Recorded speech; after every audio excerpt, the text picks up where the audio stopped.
bien sûr, bah c'est ça qui a,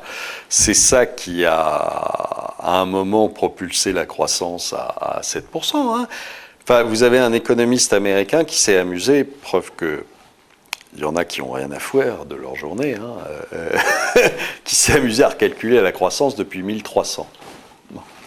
Et donc, entre 1300 et 1750, c'est-à-dire la machine à vapeur, vous avez une croissance qui est entre 0,2 et 0,3%. Pourquoi ? Parce que vous n'avez pas de moteur, parce que vous n'utilisez pas d'énergie, sauf l'énergie des bras des gens qui cultivent leur terre et qui à cette époque-là, montent des cathédrales. Mais vous avez une croissance qui est très faible.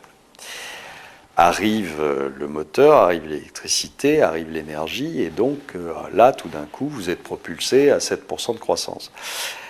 Il est évident que si demain, vous avez les énergies fossiles qui commencent à diminuer et que vous n'avez pas de solution de remplacement viable et énergétiquement et au niveau de son prix intéressant, ça va peser sur la croissance, c'est clair.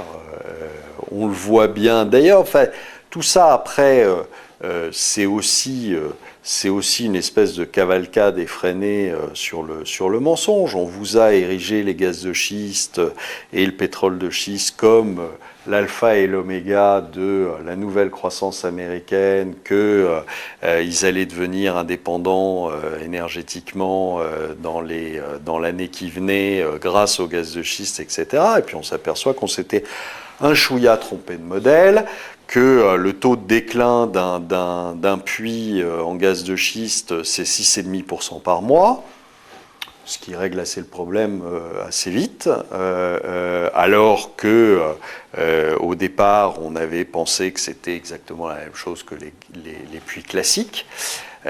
Donc ça montait en exponentiel, puis après ça faisait un plateau pendant 20 ans.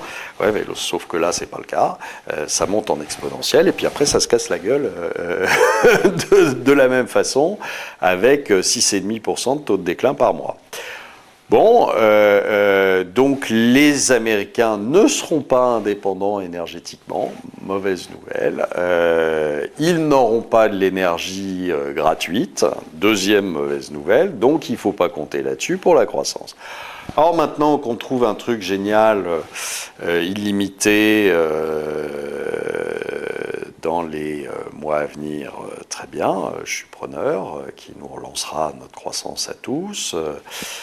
Maintenant, si ce n'est pas dans les mois à venir et si c'est dans les 15 ans à venir, on ne va pas se marrer pendant 15 ans, quoi.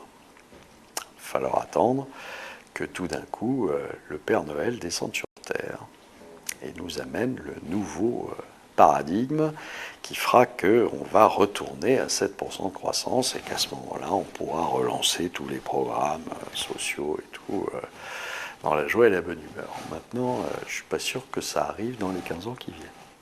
Il y a quelque chose à dire aux gens, c'est essayez de garder votre esprit critique. C'est-à-dire qu'aujourd'hui, on a l'impression quand même que les gens se font bien manipuler et qu'ils n'ont absolument pas l'esprit critique. C'est-à-dire qu'ils écoutent ce qu'on leur dit.